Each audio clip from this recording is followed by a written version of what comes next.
Hey Golden Knights, it is Friday, April 17th. We just finished our fourth week in our at-home learning platform. So before I start off my video message in the 4 pillars, I want to thank everyone, thank our entire school community. This has been a wild ride of a month for sure, but we've all adapted, adjusted. I think we're settled in to some norms. We don't want them to stay normal, but there are some norms now as we look to our next month. Yesterday, Governor Cuomo just announced that we have at the very least another month of an at-home learning platform. So we will continue to elevate and make our platform everything that our community needs. But I want to really thank you all, our teachers, our parents, our students, our principals, our support staff, our district level team, and our Board of Education for all the support, the creativity, the ingenuity to put everything together to get us up and running. We hit the ground running on the 16th, and it's already a month later. So today is the last day of week 4.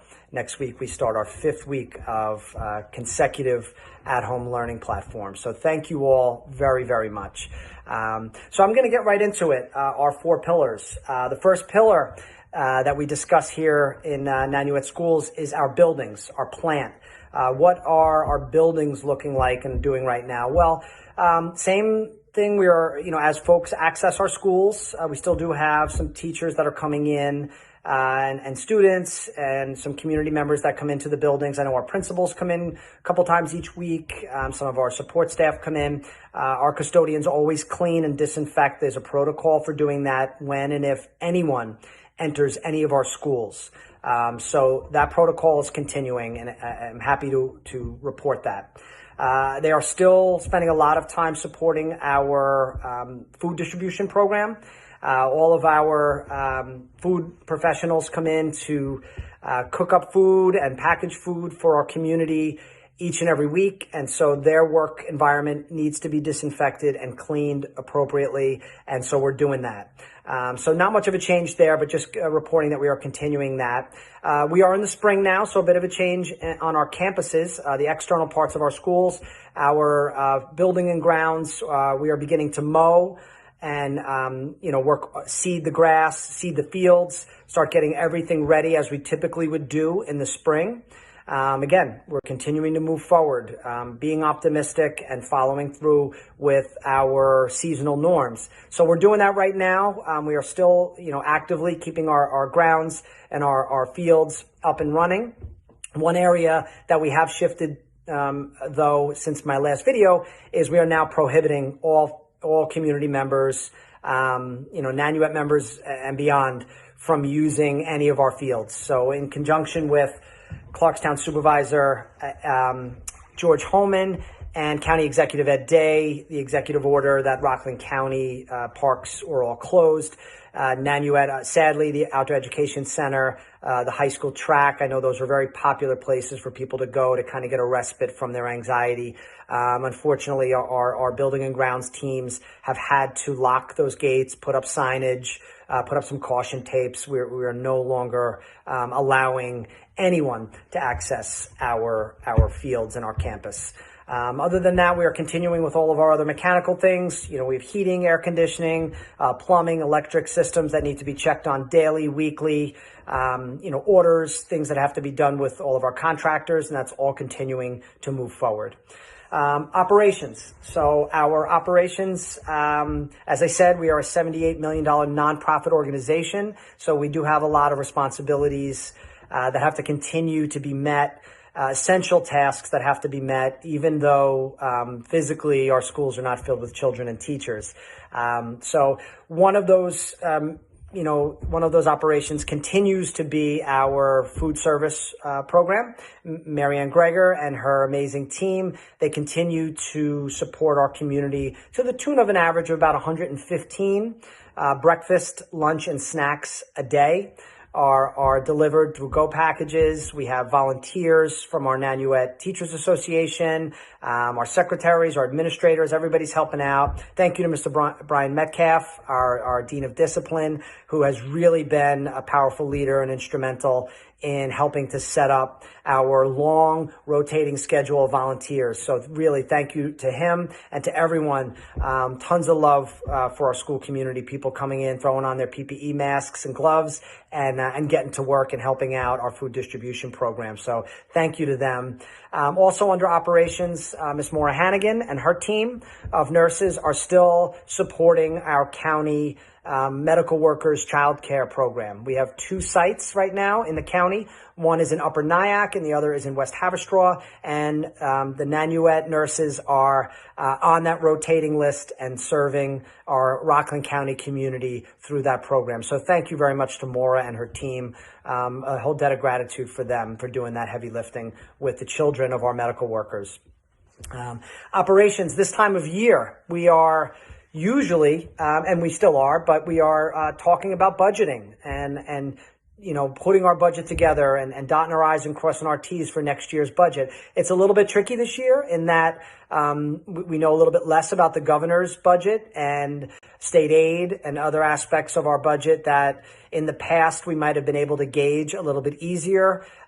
These days in this pandemic crisis, you hear phrases like we're playing chess in the dark a little bit.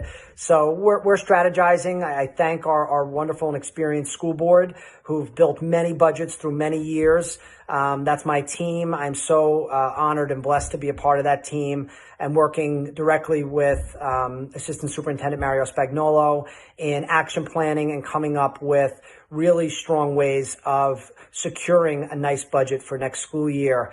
How that budget vote is going to happen, we don't know yet. We're waiting on some more guidance from the governor. From the governor's office on how school districts, public school districts can facilitate a public school budget vote. So we'll see. As soon as I get the information, I'll absolutely share what our next steps would be. Another aspect of operations right now is culminating events. Right, we just heard yesterday that we will be distance teaching and learning. And engaging in our school community from this distance platform at least until May 15th. So we know, class of 2020, that we're getting close to a lot of culminating events. Graduation, without a doubt, but, fun end of the year events for you all, spirit things, proms, moving up ceremonies for some of our 8th graders, other important things for even our juniors, our academic award ceremonies. There's a lot of things that we do at the end of a school year that are near and dear to the hearts of our students and our community. And through our operation pillar, we action plan, we plan on these events. We do event planning essentially for the end of the year. And that's tricky right now. So I just want you all to know that we are having these conversations. We're discussing how our end of the year events can look through virtual platforms. And so to be determined, and we will get back to this conversation on my next video. These are very important conversations around the Hudson Valley, myself and all the other superintendents. Class of 2020, you are on our minds and in our hearts, and we're going to find out ways to celebrate you all. Next is our academic platform.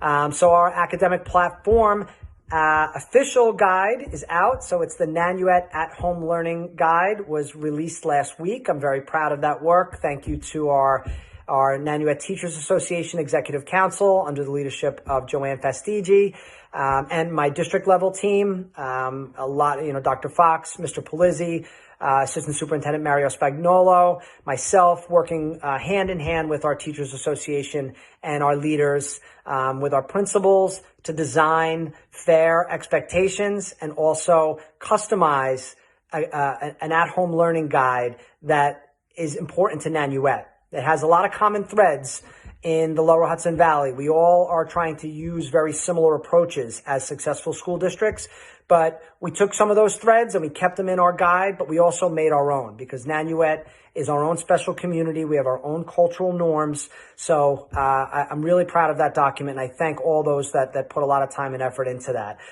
So that's out now. We've switched our professional development approach. I know in the past I've talked a little bit about that binary. Are you synchronous or asynchronous? That's no longer the conversation in a successful at-home learning environment.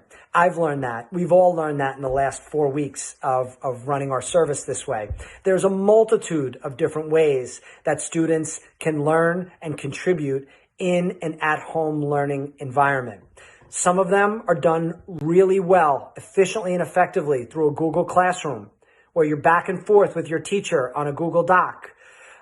Some of them are done really well when a teacher pre-screens a video with examples like web screening or screencasting ahead of time, releasing those videos to the students, letting the students absorb the work and write back to the teacher, and then maybe have a phone call later.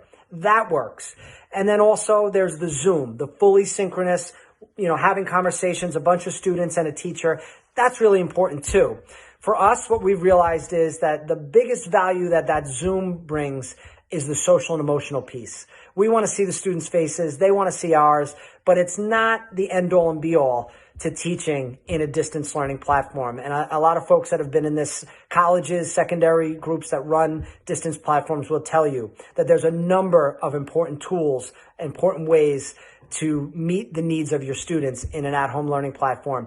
And Zooming all the time is not the pinnacle. It's not what we're trying to get. So look through that guiding document. We are professionally developing our staff to start creating better at-home learning objectives, looking at our power standards, seeing how we could embed student interest into the power standards so we can redevelop new lesson objectives, lesson plans that are customized for this type of learning environment.